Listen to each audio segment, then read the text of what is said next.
capitalize on it, nor was it able to invest the resources to capitalize on the sudden attention that's taking place in Pakistan. Instead, people are noticing the opposite. Instead of strength, they are now comparing, and this will be hard for a Pakistani or indeed hard for a Muslim to hear, that when Trump imposed tariffs on Modi, Modi said to Trump, I'm not somebody you can bully around. I'll go to the Shanghai Cooperation Council. I'll make a deal with the Chinese until you learn to treat me better. That's in contrast to Pakistani representatives going to Washington, offering Nobel Peace Prize, offering jewels, offering all these different offers, just so that they can win enough US support, not necessarily to advance Pakistan's foreign interests, but for Washington to accept this government in Pakistan, meaning the legitimacy they seek is not from the Pakistani people. The legitimacy they seek is from Washington. Whereas Modi's India believes he's so secure in his domestic legitimacy, however controversial that is, that he can turn around and say, I'm going to go to Shanghai to Xi Jinping, and you can do whatever it is that you want to do until you treat me better. Pakistan's ability to assert its independence with dignity is compromised by the insistence of a government to seek international legitimacy at the expense of domestic legitimacy. It's pursuing international recognition because it cannot seek that recognition from its own people. And you can imagine all that money being spent, whether it's in lobbying, all that money being spent that could be spent to develop Pakistan. Since Imran Khan's incarceration, since the decision to overturn the ruling of the Supreme Court with regards to the commissioner of the Punjab region after PTI shocked everybody in the landslide elections in Punjab after Imran Khan was taken down, since the subversion of the judicial process where the Supreme Court is opened up at midnight in order to try to remove Imran Khan in a vote of no confidence, since the usurpation of the rule of law, since the usurpation and the deployment of government resources against the Pakistani people instead of for the Pakistani people, you can see that Pakistan's interests are now being compromised, whereby even in this military NATO-style security agreement with Saudi Arabia has less to do with actual security, and it's more about putting Pakistan in a difficult situation with the US, whereby people want access to Chinese weapons without upsetting the US, and they are trying to go via Pakistan, putting Pakistan in a position whereby it could bring down the anger of the US on it if it hands over those Chinese weapons, but it needs money so badly, it's willing to take that risk. The point that I'm saying is, we're no longer talking about the Pakistani state. We're talking about an establishment that is wrestling with its own people and seeking outside help to win over the people that it was supposed to represent. And that's why I agree with the statement when Imran Khan said, it's not about him specifically. It's about what he represents. The establishment felt that if Pakistanis are going to freely choose Imran Khan, instead of somebody we want, we put Imran Khan in prison. It's not about him specifically. It's over our dead bodies, will we ever allow a Pakistani citizen to believe that they have the power to choose who rules over them? Thank you. That made Bajwa and Asim Munir move to depose him was not anything major with regards to elections. It was that Imran Khan decided to intervene in terms of choosing who should be the chief of staff of the army and who should be the head of the intelligence.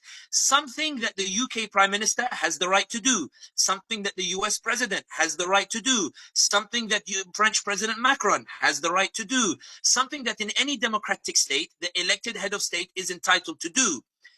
Bajwa considered it such a crime that they mobilized in order to remove him, because from their perspective, how dare a prime minister chosen from the Pakistani people, how dare Pakistanis choose who should be the head of the army or who should be the intelligence chief? The offense was, how dare this is the issue with regards to Pakistan. It's a belittling of the Pakistani people that they are supposed to rule.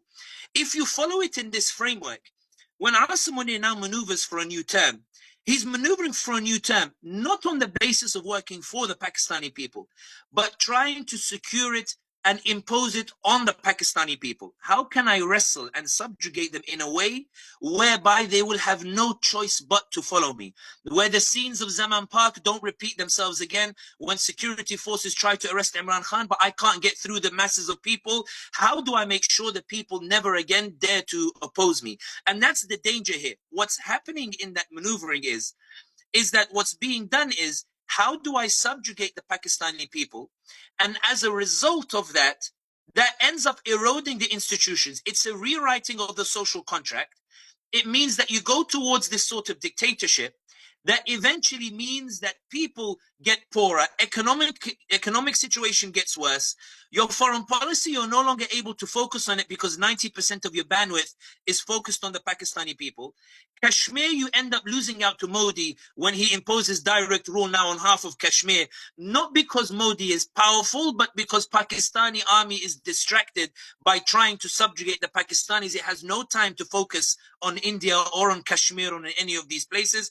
For all of the talk about downing those Indian jets, which is something that I am glad that Pakistan at least has those capabilities, hasn't translated in reversing direct rule of India in half of Kashmir. It hasn't resulted in any movement in Kashmir, meaning that hard power is limited because it cannot be translated to diplomatic power, because the Pakistani army doesn't have the bandwidth or resources remaining after it spends it on subjugating the Pakistani people.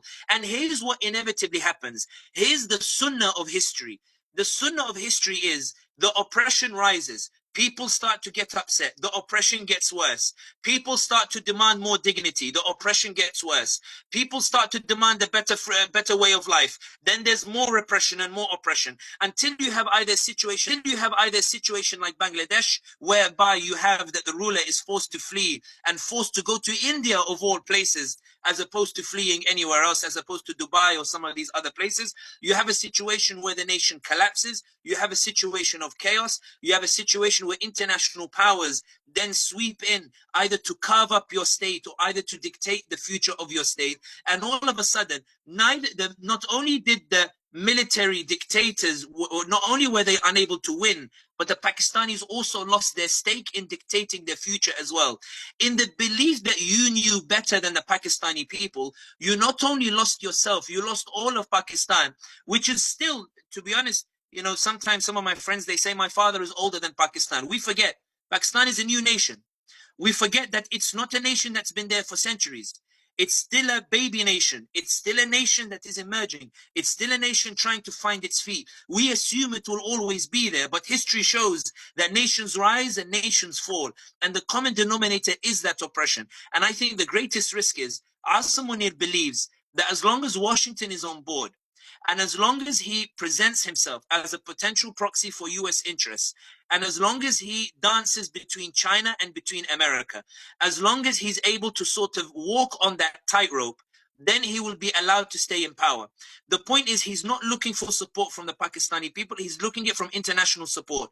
And those governments in the region and in the world that relied on international support over their people, every single one of them collapsed, and every single one of those countries was plunged into civil war.